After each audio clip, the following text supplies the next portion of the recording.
erasure. What if the first president was not the man on the dollar bill, and the truth was deliberately compressed into a footnote so small that generations never saw it?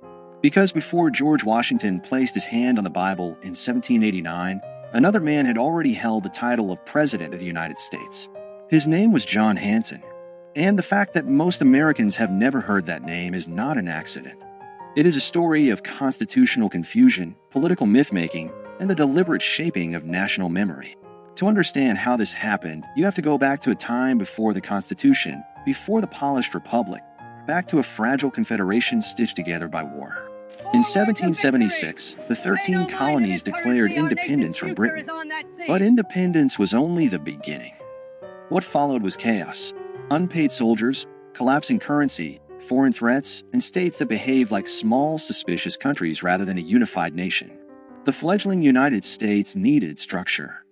It needed coordination. It needed leadership.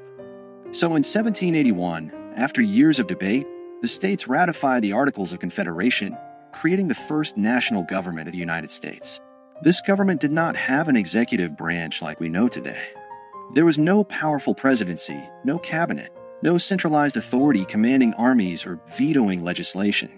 Instead, there was Congress. And Congress elected a presiding officer. That office carried a formal title, President of the United States, and Congress assembled. On November 5, 1781, that office was filled by John Hanson. Hanson was not a general. He was not a towering plantation owner from Virginia. He was a merchant and statesman from Maryland. But when Congress selected him as its presiding officer, he became, by title, President of the United States. This was not symbolic. Under the Articles of Confederation, Congress was the national government. There was no separate executive. The President of Congress signed documents, corresponded with foreign powers, oversaw administrative matters, and in many ways embodied the leadership of the nation. Hanson served a one-year term. During that time, the Revolutionary War was still underway. He dealt with financial instability, troop demobilization, and diplomatic recognition. He presided over Congress as it accepted the British surrender at Yorktown's aftermath and navigated the fragile early sovereignty of the new republic. And yet his name is rarely mentioned outside specialized historical discussions. Why? Because after the war ended and the weaknesses of the Articles of Confederation became undeniable, a new document was drafted, the Constitution of 1787. This Constitution created a radically different office, a singular executive with defined powers, independent authority, and national visibility. It created what Americans now recognize as the presidency. In 1789, George Washington was elected under this new constitutional framework. He was not the first man to hold the title President of the United States, but he was the first president under the Constitution. That distinction matters. But over time, nuance was erased. The founders themselves understood the difference. They did not consider the presidency under the Articles equivalent to the executive created in 1787. The earlier office was primarily procedural, a presiding officer chosen by Congress, not a nationally elected executive. Yet as American mythology grew, complexity became inconvenient. A nation prefers clean origin stories. Washington became the first president, not because no one held the title before him, but because the new constitutional order redefined what the presidency meant. The old office faded into obscurity, but obscurity is not the same as non-existence. John Hanson was not alone. Before Washington, several men served as president of Congress under the Articles of Confederation, including Peyton Randolph, Henry Laurens, John Jay, and others. Hanson's distinction lies in being the first to serve a full one-year term after the Articles were fully ratified by all 13 states. And that ratification detail is where the controversy lives. Some historians argue that because Maryland was the last state to ratify the Articles in 1781, and Hanson was elected after that ratification, he was technically the first president of the fully unified United States government. This claim has been amplified in certain circles as proof that Washington was not the first president. But the reality is more layered. The presidency under the Articles had no independent executive power. It had no veto authority. It had no control over a standing army. It was not elected by the people or an electoral college. It was chosen by members of Congress and largely functioned as a moderator and administrator. Calling Hanson the first president in the same sense as Washington would be misleading. Yet erasing him entirely is equally misleading. The shock is not that Washington was not first. The shock is that American civic education rarely explains the transition between two completely different governmental systems. The real foundational lie is not that Washington served first. It is that the story of American leadership begins neatly in 1789. It does not. It begins in confusion, experiment, and fragility. During Hanson's presidency, Congress established Thanksgiving as a national day of observance in 1782. It adopted the Great Seal of the United States. It managed foreign affairs and struggled to pay soldiers. It dealt with mutinies and financial crisis. These were not ceremonial tasks. They were existential. Yet when the Constitution replaced the Articles, the previous system was treated almost like a draft that never counted. The national memory pivoted hard toward the stronger executive model, and the earlier presidents of Congress became historical footnotes. Why would a nation simplify its own origin? Because power shapes narrative. The Constitution was framed as a corrective to weakness. Federalists argued that the Articles created a government too feeble to survive. By elevating Washington as the first president, the new system symbolically reset the clock. It framed 1789 as year one. The earlier period became a prelude rather than a beginning. This was not necessarily a malicious conspiracy. It was nation-building through storytelling. But storytelling always chooses emphasis. And when emphasis becomes repetition, repetition becomes truth. Over time, monuments, textbooks, and civic rituals reinforce the narrative. Washington was father of his country. He set precedents. He defined the executive branch. He stepped down voluntarily, shaping democratic norms. All of that is true. But what disappeared in the retelling was the messy prologue. The presidency did not emerge fully formed. It evolved. Under the Articles of Confederation, the central government had no power to tax. It could not compel states to provide troops or funds. Economic instability led to unrest like Shays' Rebellion in 1786–87. These crises exposed structural weaknesses. The Constitutional Convention of 1787 was not simply an upgrade, it was a reinvention. The executive office created in Article 2 of the Constitution bore little resemblance to the presiding officer of Congress under the Articles.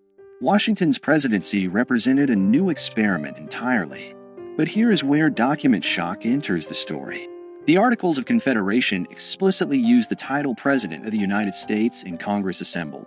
That phrase is preserved in historical records. It is not folklore. It is written law. That means technically that someone held the title before Washington. The shock is not fabricated. It is documented. The question is not whether Hanson held the title. He did. The question is whether holding that title made him equivalent to the constitutional presidency Americans celebrate. It did not.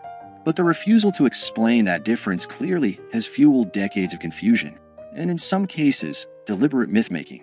In the 20th century, certain advocacy groups and state historians promoted Hanson as the real first president, sometimes to elevate regional pride or challenge federal narratives. Statues were erected. Claims were printed in pamphlets. The nuance disappeared again, this time in the opposite direction. History swung from erasure to exaggeration. The truth lives in the middle. Washington was the first president under the United States Constitution.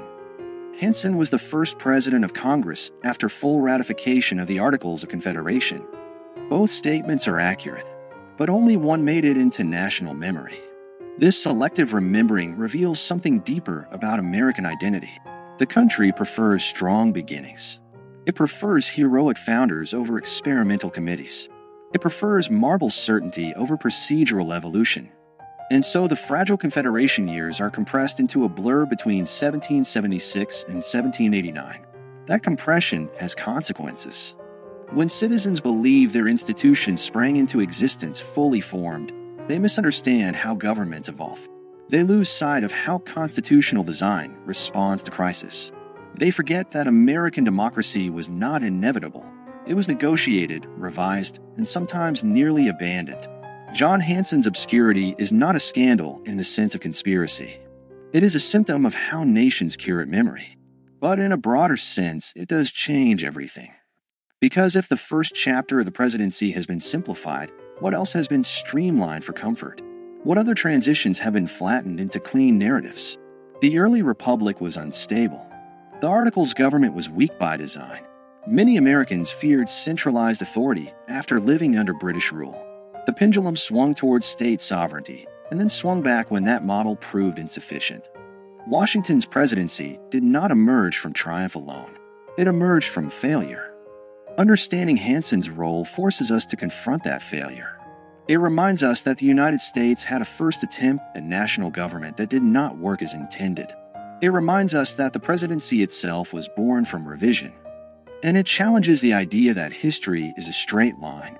If Hanson is remembered only as a trivia question, was Washington really first? The deeper lesson is missed. The deeper lesson is institutional transformation. The presidency Americans know today is not static. It has expanded dramatically since 1789. Executive power has grown through war, legislation, judicial interpretation, and precedent. From Washington's cautious leadership to the sweeping authority exercised during the Civil War under Abraham Lincoln, to the global executive power of modern administrations, the office has continuously evolved. Recognizing the earlier presidency under the Articles reveals that evolution in its earliest stage. It shows that titles alone do not define power. Structures do. And structures can change. In the end, the accusation embedded in the story is not that America lied about Washington. It is that America simplified itself. It presented a polished origin instead of a complicated birth. John Hanson's relative obscurity is not an injustice of race or suppression in the way other historical erasures have been. It is a reminder that institutional memory is selective, but selective memory shapes civic understanding. When citizens learn that there was a president before Washington, even if only in a different governmental form, they are forced to reconsider what first really means. They are forced to look closer. And when people look closer at their foundations, they often discover cracks, not fatal ones, but human ones. That discovery does not weaken democracy. It strengthens it. Because mature nations do not fear complexity. They embrace it. America's first president was hidden, not in a secret archive, not in a burned document, but in the quiet margins of a transitional government that did not survive. And understanding that hidden chapter changes everything about how we see beginnings. It reveals that power is defined by structure, that titles can shift meaning, and that national memory is shaped as much by storytelling as by fact.